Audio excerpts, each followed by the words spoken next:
स्वातंत्र्यवीर विनायक दामोदर सावरकर एक प्रेरणादायी जीवनगाथा। नमस्कार मित्रांनो, आज 28 मे 2025 स्वातंत्र्यवीर विनायक दामोदर सावरकर यांच्या 142व्या जयंतीनिमित्त आपण त्यांच्या प्रेरणादायी जीवन आणि कार्याचा आढावा घेणार आहोत। सावरकर हे केवळ स्वातंत्र्य सैनिक नव्हते, तर एक कवी, लेखक, समाज सुधारक आणि हिंदुत्वाचे तत्वज्ञ होते। त्यांच्या जीवनातील काही महत्त्वाच्या घटना आणि योगदान याबाबत आपण ही माहिती घेऊया। स्वातंत्र्यवीर सावरकरांचा जन्म 28 मे 1883 रोजी महाराष्ट्रातील नाशिक जवळील भगूर गावात झाला।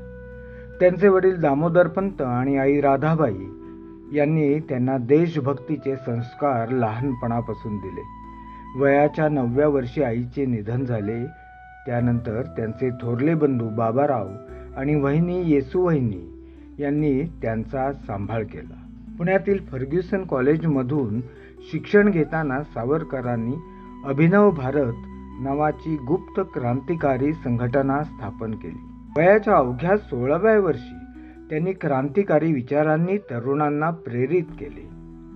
सावरकरांनी लंडनला कायद्याचे शिक्षण घेताना इंडिया हाऊस आणि फ्री इंडिया सोसायटी यासारख्या संघटनांमार्फत स्वातंत्र्य लढ्याला चालना दिली। त्यांनी 1857च्या स्वातंत्र्य संग्रामावर the Indian war of independence हे पुस्तक लिहिले, ज्यामुळे ब्रिटिश सरकार हादरले। 1910 मध्ये नाशिक येथील कलेक्टर जॅक्सन यांच्या हत्येच्या प्रकरणात त्यांना अटक झाली। त्यांनी मार्सेलिस बंदरात जहाजातून समुद्रात उडी मारून पलायनाचा प्रयत्न केला, पण तो अयशस्वी ठरला। ब्रिटिश सरकारने त्यांना 2 जन्मठेपेची म्हणजे 50 वर्षांची काळ्या पाण्याची शिक्षा सुनावली।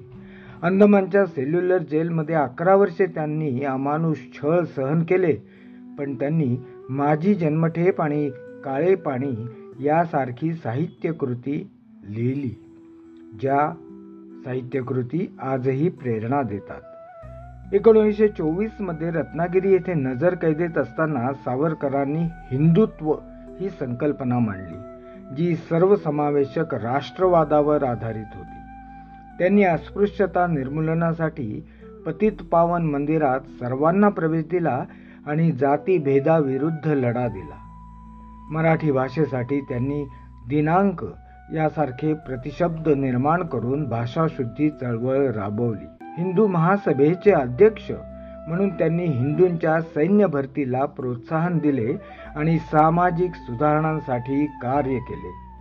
त्यांचे विचार तर्कसंगत आणि विज्ञाननिष्ठ होते, ज्यामुळे त्यांनी अंधश्रद्धांना विरोध केला। सावरकरांवर ब्रिटिशांकडून पेन्शन घेतल्याचा आणि स्वातंत्र्य लढ्यापासून दूर राहिल्याचा आरोप झाला, पण त्यांचे समर्थक हे आरोप संदर्भहीन असल्याचे सांगतात। 1948 मध्ये गांधी हत्येच्या खटल्यात त्यांना निर्दोष मुक्त केले गेले।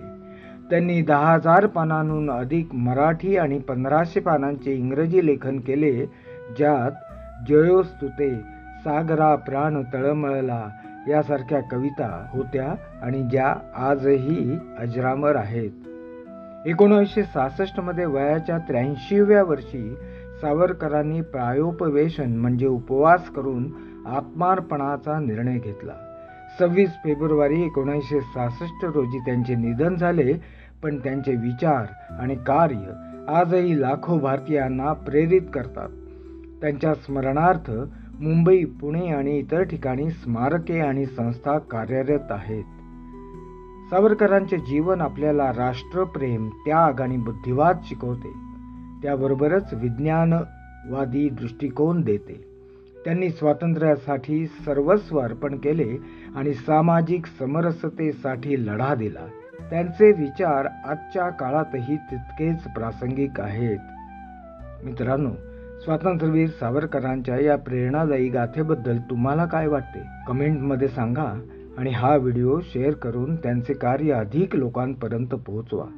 चला, त्यांच्या जयंतीनिमित्त त्यांना विनम्र अभिवादन करूया। चॅनलला सबस्क्राईब करा, व्हिडिओला लाईक करा आणि बेल आयकॉन दाबायला विसरू नका. धन्यवाद.